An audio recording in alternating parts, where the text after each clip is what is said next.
ನಮಸ್ಕಾರ. 8ನೇ ತರಗತಿಯ ಸಮಾಜ ವಿಜ್ಞಾನ ವಿಷಯದ ಅಭ್ಯಾಸದ ಪ್ರಶ್ನೋತ್ತರಗಳ ವಿಡಿಯೋಗೆ ನಿಮಗೆ ಸ್ವಾಗತ ಸುಸ್ವಾಗತ. ಈ ಒಂದು ವಿಡಿಯೋದಲ್ಲಿ ಅಧ್ಯಾಯ 10 ಮಾನವ ಮತ್ತು ಸಂಸ್ಕೃತಿ ಈ ಒಂದು ಅಧ್ಯಾಯಕ್ಕೆ ಸಂಬಂಧಿಸಿದಂತೆ ಅಭ್ಯಾಸದಲ್ಲಿ ಕೇಳಿರುವಂತಹ ಪ್ರಶ್ನೆಗಳನ್ನು ಉತ್ತರಿಸಿಕೊಂಡು ಬರೋಣ. ಪೂರ್ತಿಯಾಗಿರುವಂಥ ವಿಡಿಯೋನ ವೀಕ್ಷಿಸಿ ಹಾಗೂ ನಿಮಗೆ ಈ ವಿಡಿಯೋ ಇಷ್ಟ ಆದಲ್ಲಿ ಲೈಕ್ ಮಾಡಿ. 8ನೇ ತರಗತಿಯ ವಿದ್ಯಾರ್ಥಿಗಳ ಜೊತೆಗೆ ವಿವಿಧ ಸ್ಪರ್ಧಾತ್ಮಕ ಪರೀಕ್ಷೆ ಸಿದ್ಧತೆ ನಡೆಸ್ತಿರುವಂಥ ಎಲ್ಲ ಸ್ನೇಹಿತ ಮಿತ್ರರಿಗೆ ಉಪಯೋಗಕಾರಿಯಾಗಿರುವಂಥ ಅಂಶಗಳು ಈ ವಿಡಿಯೋದಲ್ಲಿ ಇರುವಂಥದ್ದಾಗಿದೆ. ಮೊದಲ ವಿಭಾಗದಲ್ಲಿ ಖಾಲಿ ಬಿಟ್ಟಿರುವ ಜಾಗಗಳನ್ನು ಸೂಕ್ತ ಪದಗಳಿಂದ ತುಂಬಿರಿ ಅಂತ ಕೇಳಿರುವುದು, ಬಿಟ್ಟ ಸ್ಥಳಗಳನ್ನು ಕೇಳಿರುವಂಥದ್ದಾಗಿದೆ. ಸರಿಯಾಗಿರುವಂಥ ಉತ್ತರವನ್ನು ತುಂಬಬೇಕಾಗಿರುವಂಥದ್ದು.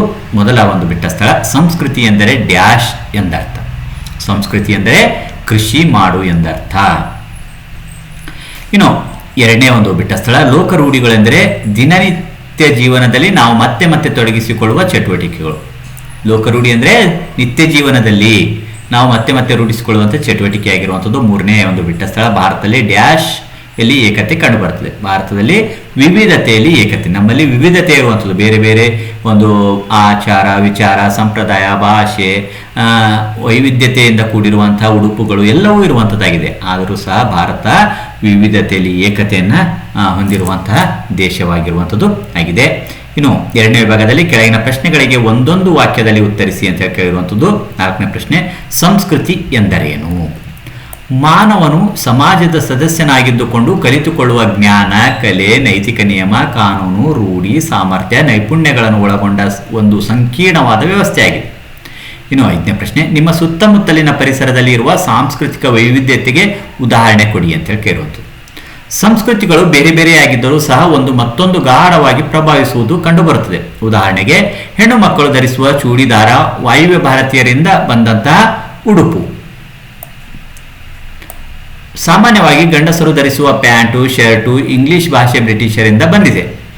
ಭಾರತದಲ್ಲಿ ನೂರಾರು ಬುಡಕಟ್ಟುಗಳು, ಸಾವಿರಾರು ಜಾತಿಗಳು, ಹಲವು ಜನಾಂಗಗಳು, ನೂರಾರು ಭಾಷೆಗಳು, ಹೀಗೆ ವೈವಿಧ್ಯವಾದ ಸಂಸ್ಕೃತಿಯು ಕಂಡುಬರುತ್ತದೆ. ಇನ್ನು ಆರನೇ ಪ್ರಶ್ನೆ, ಆಚಾರ ವಿಚಾರಗಳು ಎಂದರೇನು? ನಂಬಿಕೆ, ಮೌಲ್ಯಗಳು, ನಿಯಮಗಳು, ಲೋಕರೂಢಿಗಳು ಮತ್ತು ನೈತಿಕ ಅಂಶಗಳಾಗಿ ಸರಳವಾಗಿ ಇವುಗಳನ್ನು ಆಚಾರ ವಿಚಾರಗಳೆನ್ನಬಹುದು. ಏಳನೇ ಪ್ರಶ್ನೆ, ಆಚಾರ ವಿಚಾರಗಳಿಗೆ ಉದಾಹರಣೆ ಕೊಡಿ. ನಂಬಿಕೆಗಳು, ಮೌಲ್ಯಗಳು, ನಿಯಮಗಳು, ಲೋಕರೂಢಿಗಳು ಮತ್ತು ನೈತಿಕ ಅಂಶಗಳಾಗಿವೆ.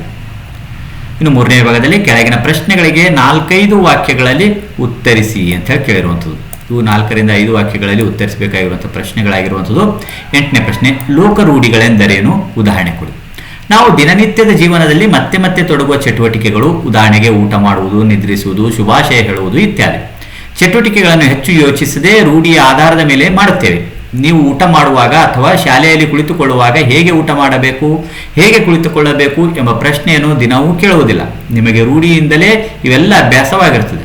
ನಮ್ಮ ದಿನನಿತ್ಯದ ಚಟುವಟಿಕೆಗಳು ಯಾವುದೇ ಅಡೆತಡೆ ಇಲ್ಲದೆ ಸಾಗಲು ಲೋಕರೂಢಿಗಳು ನೆರವಾಗಿವೆ. ಇನ್ನು 9ನೇ ಪ್ರಶ್ನೆ, ಸಾಂಸ್ಕೃತಿಕ ವೈವಿಧ್ಯತೆಯನ್ನು ವಿವರಿಸಿ ಅಂತ ಕೇಳಿರುವಂಥದ್ದು.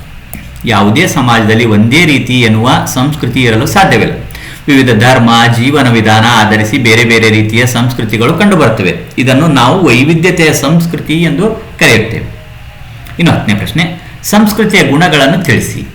ಅಮೂರ್ತವಾದುದು, ಸಾಮಾಜಿಕವಾದುದು, ವ್ಯಕ್ತಿಗಳ ನಡುವಿನ ಒಡನಾಡಿ, ಸಹಜೀವನ, ನಿರಂತರವಾದುದು, ಬಹುತ್ವವಾದುದು. ಈ ರೀತಿಯಾಗಿ ಈ ಒಂದು ಅಧ್ಯಾಯಕ್ಕೆ ಸಂಬಂಧಿಸಿದಂತೆ ಅಭ್ಯಾಸದಲ್ಲಿ ಕೇಳಿರುವಂಥ ಪ್ರಶ್ನೆಗಳನ್ನು ಇಲ್ಲಿ ಉತ್ತರಿಸಿರುವಂಥದ್ದನ್ನು ನೀವು ಗಮನಿಸಬಹುದು. ಈ ವಿಡಿಯೋ ನಿಮಗೆ ಇಷ್ಟ ಆದಲ್ಲಿ ಲೈಕ್ ಮಾಡಿ. ಇತರ ಒಂದು ಅಧ್ಯಾಯಗಳಿಗೆ ಸಂಬಂಧಿಸಿರುವಂತಹ ವಿಡಿಯೋಗಳು ವೀಕ್ಷಿಸುವುದಕ್ಕಾಗಿ ಡಿಸ್ಕ್ರಿಪ್ಷನ್ ಬಾಕ್ಸ್ನಲ್ಲಿ ಮತ್ತು ಈ ವಿಡಿಯೋದ ಕೊನೆಯಲ್ಲಿ ಪ್ಲೇಲಿಸ್ಟ್ ಇರ್ತದೆ, ಕ್ಲಿಕ್ ಮಾಡಿ ವೀಕ್ಷಣೆ ಮಾಡಿಕೊಳ್ಬೋದು. ಮತ್ತೆ ಮುಂದಿನ ಭಾಗದಲ್ಲಿ ಭೇಟಿಯಾಗೋಣ. ಧನ್ಯವಾದ.